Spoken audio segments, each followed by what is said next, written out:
the professions that we're all in. None of us are overstaffed. All of us are overworked. Did I exaggerate that? Did I miss anything? Okay. I just want to be clear on that because we've been in this profession for these professions for a long time, and we're typically understaffed, typically overworked, and we have to do the job. We still have to get everything done.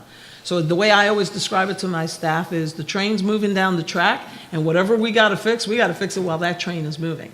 So it is extremely important that you invest in the post-go-live support, that you have people on hand to help answer questions, to retrain users, to help them navigate through the system and address the issues that they raise. And then the last thing that I will comment on is as you go live, and during that first few months of go live, again, that cooperation, collaboration, and communication kicks in. That if a user runs into a problem, don't shortchange them. Find out what the issue is, bring it to the table, and let's see if we can figure it out. But I think those are the keys to success on such an implementation. The next question is first for Ms. Marcotte and then Mr. Rice. What do you see as the key benefits of financial system modernization? I'm just going to go ahead and say it'd be more fun if I asked you all. What would you see as the key benefit of financial systems implementation? Anyone? Less reporting, 3 ledgers down to 1. Integration, standard business processes. Anybody else? Efficiency. I got. You mean it's not going to be cheaper? When does IT ever get cheaper? That hurt. Except That we moved to the cloud. So I've been promised. Anybody else? Reliable data. Reliable standard data. Excellent. Thank you very much. You answered the question. Mr. Rice, did you have anything to add? Let's think in a broader perspective. It's just simplifying the architecture. From an IT perspective, I'm dropping things off the front. It simplifies the architecture from a support, so there's greater reliability. And then you've touched on many of the elements. It really is the standardization. It allows us to have an information architecture. So we're using the same naming convention for the information. It becomes much more efficient. It's going to decrease the number of reports. And really think about it, it positions the department to start doing high-level analytics. And those analytics we're not setting up for the next 18 months. We're talking about the future of the department to do deep learning analytics across our financial platform. So this is really setting the department for the next 10, 15 years. So you guys answered the question. You clearly see the benefits of doing this. We clearly see the benefits of success. So my overall ask to you all, in whatever your capacity or involvement is with modernization effort, is approach it with the attitude of what do we need to do to make this succeed. If you see something that's going wrong, if you see somebody's not hearing what your issue is, get your leadership involved. Don't,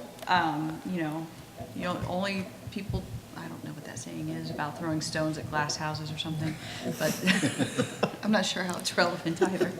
But really, what it boils down to is if you don't like the way something is being done, or if you see a better way of getting something done, or if you just need your viewpoint heard, or if you, it's all about bringing the best game that we have to the table to continue to drive positive motion going forward in whatever aspect that you touch the program in.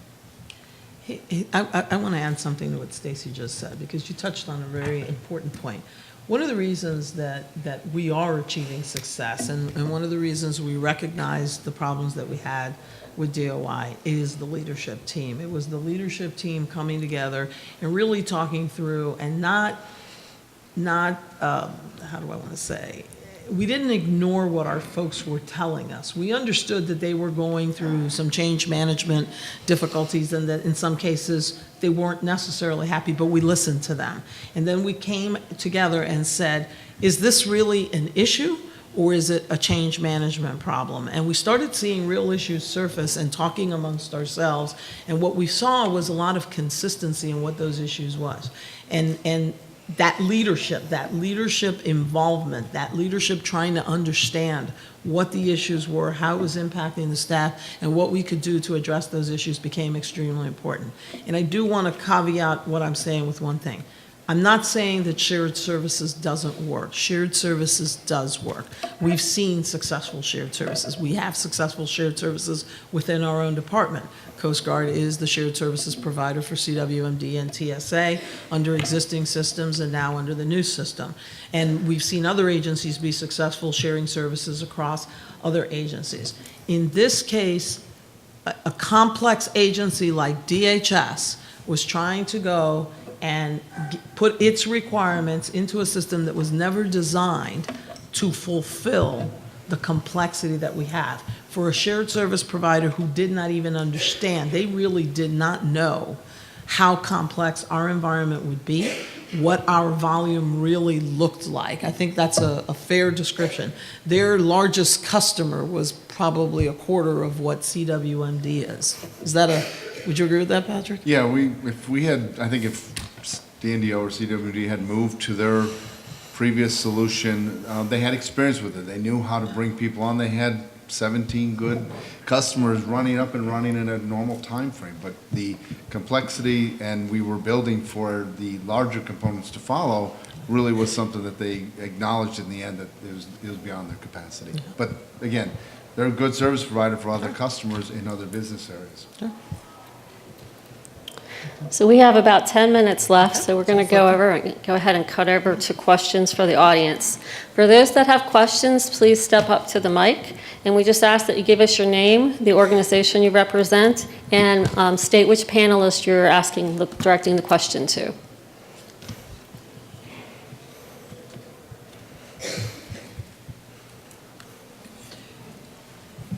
Good afternoon. I'm John Barth, Deputy CFO at TSA. Brand new, just been here a little over a week. And I appreciate, Patrick, you being the pilot. I've been the pilot for transitions in other agencies, and it's painful. Anytime you transition a system like this, there's a lot of pain involved. But resistance is futile, you will be assimilated. So we do need to keep that positive mindset and keep going forward. That said, we're talking about a system that as soon as you go live, it's an artifact. And now it's a legacy system. But shortly after we go live, Treasury is going to expect us to shift over to G-invoicing. And there are going to continue to be inputs like that from outside the agency. How are we positioning ourselves to be able to be responsive to those new requirements as they come up? You want to take that one? Or Okay, the Jada? Yeah. sure. Believe one of the requirements of the system and something that we've laid out up front is that we will meet government-wide standards. And our participation in building and setting those government-wide standards is key to how those government-wide standards turn out. So we're fully expecting that the architecture of the system be flexible enough to accommodate any future government-wide standards, and we're building in the G-invoice as we speak right now. But that's our expectation for the system moving forward. It's also the expectation, this is a large Oracle product. Oracle's expansion past DHS is going to necessitate this as a key feature set. So as these things come up, it is incumbent on the department to ensure that there's acknowledgement of Oracle in this particular case, that they have awareness. but also to drive that home, because this is going to be a feature set that they want to expand across other civilian agencies. So we've got a good hammer there to be able to push it down. And I would add that that's true for the entire market out there of financial systems that want to support the federal government. What we're really trying to do, working with Treasury and OMB, is really drive those providers to build these features into their system, as opposed to us having to build it into the system, which is historically what we've been doing. And I'll just add, we haven't stopped trying to implement the changes that come out, because the world doesn't stop just because you will buy. Right. Good question, John, thank you. Great question. And welcome to the team. I guess question and vision about the vision for the future, and for those who are coming to financial system modernization in the future. You've now spent, sounds like at least 2 years putting together a solution for CMDW and planning on rolling that out to Coast Guard TSA in the near term. And then the vision is for additional components to come. And again, from what I understand currently, is that the work being done now in preparation for those other components is a lot of procurement-related work to, prepare. So is the ultimate plan, because way back when DHS got set up, our overarching vision was a single solution that would be employed DHS-wide. As other components come to the transition point, how much flexibility is going to be in the pathways? Are we really going to be looking to being focused into a single solution that has now been set up, or is there going to be a compatibility or a possibility for different, because again, we currently have multiple different systems. We have a centralized reporting repository. And even when we were looking at business processes and asked to flowchart out business processes, that was a question. How are we flowcharting into an existing repository, or are we going to be talking about flowcharting for a single existing solution? So, Okay. what is the master vision? So I'm going to take the first part of the question. I know Stacy's going to chime in here with the longer-term vision. But I think that I can fairly say that we've all been in discussions together. The department recognizes that there's not a one-size-fits-all solution, that trying to push everybody into a single solution is difficult, because we have varying mission sets, we have varying systems architectures, we have a lot of issues that impact the ability to select a solution.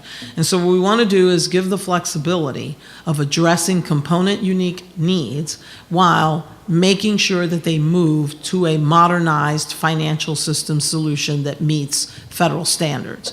And so what we've done, we've been working together on putting together a competitive strategic sourcing solution that would allow the components that are coming after CWMD, the trio as we call it, CWMD, TSA, and Coast Guard, so that they can select from 2 or 3 solutions, depending on how many we award, that solution which best meets their needs. So we're going to put in place a strategically sourced vehicle that identifies solutions that they can select from, and also systems integrators that they can select from to help them implement the solution. But our vision is that, yes, the department wants to make sure that we have a common data set, a common approach to how we manage our finances, but we recognize that one size fits all may not be the right answer. Stacy? Thank you, Soraya.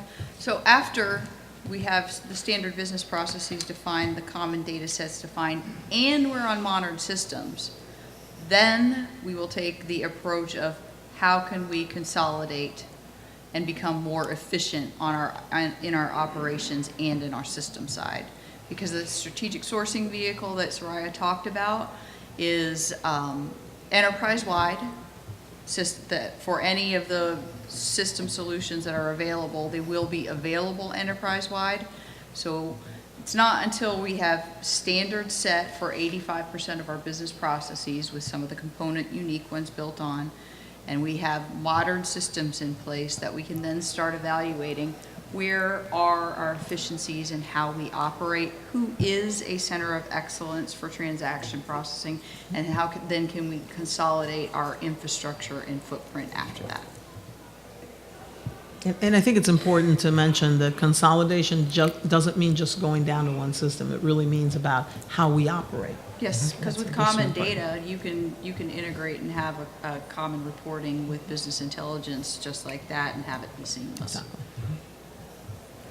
So I've been told we have 2 minutes left if we have a short question. Good afternoon. My name is Jeff Yarish. I'm the commanding officer of the Finance Center for the Coast Guard. And I was hoping that you might be able to talk a little bit more about IPP and your vision for its implementation integrated with the new solution.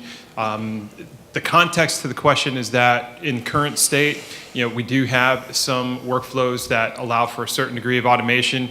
Admittedly, we know that it's not perfect even in current state. So right off the bat, I'll say everybody at the Finance Center, we are all in for making the new system work. We know it has to be the case. I'm worried about, though, a workforce capacity issue, because if we lose the automated tools that are currently in place to handle a lot of the transaction, high volume, maybe low dollar transactions, case in point utilities. We've heard recently that IPP is one of the plans for handling recurring charges in the future. We were on a data call with, not a data call, but just a joint call with CBP, and they were saying it's not going that well for them. And again, we want to be able to keep up with the workload when it shows up. And if the workload is going to be increasing, I'm just worried about our footprint, from a personnel workforce capacity. And if IPP is one of the hoped for solutions, just how's it going? We're not really hearing much. And I know that's kind of a loaded question with the amount of time we have left. Yeah. So, She's the stucky. And if you want to tell me to sit down and shut up, I can do that too. Never. Remember, ma'am, think, right? Think. maybe you can just give an overview for the audience of what IPP is and how you see it today. No, I meant you. I don't know if everybody in the room, Understood what your I don't question think was. everybody in the room understands the Where you IPP and are. where that's Well, going. Yes. let me give you the worry. Maybe it's best to express it in terms of worry. We have an automated workflow, for our current state system called the Recurring Charge Master, and admittedly, it doesn't do it perfectly correctly in the Chief Procurement Officer's world. It doesn't comply with FAR exactly. A very real example is that through the Recurring Charge Master, we may pay an electric or utility bill for a facility that the Coast Guard or one of our customers no longer even occupies. So it probably a very small sample of that, but the main point is that human beings don't touch those transactions, and the strong majority of those transactions are done correctly. So where the worry comes in play is that when the new system is introduced without a commensurate compliant automated workflow to handle that huge volume of transactions, it's forced to become a manual process. Now a human being has to touch it much more extensively. And then we all know we are in a personnel neutral environment. I should not expect new people. Now I've got a mathematical equation that's starting to not So I balance. think you used up the 2 minutes. Thank you. Yes, we told you. Good job. So I'll start the answer real quick. So first of all, we recognize that none of these solutions are going to 100% address all of the needs, and we are not precluding, building interfaces and tool sets that plug into the solution to address what are our business needs. That's why it's important to map out these business process, come up with an agreement of how that business process should operate, and it's not about just complying with the FAR. It's about making sure that when we design it, it's the most efficient process that it can be. So I don't want to leave you with this impression that if the system says you do it manually today because it was designed for smaller organizations, that's going to be the answer. The answer is going to be it needs to work the way we need it to work. And so that's where your systems integrator comes in and becomes an essential part of the team, because they will identify these things and say, here are pieces or components or elements that we either need to go find another commercial solution to plug into it, in other words, a system or something that's been built out there, or we're going to need to build you something. The last thing that we want to do is go backwards No. and cause more workload. So as we start identifying these issues as part of the modernization process, just get them out there early. And the government-wide solution may not be where it needs to be today, but we will continue to work on that with you. Understood. Thank you. Thank you. Great So, question. I want to thank the panelists for sharing these valuable lessons learned, insights, and how we can be successful. And I want to thank you all too.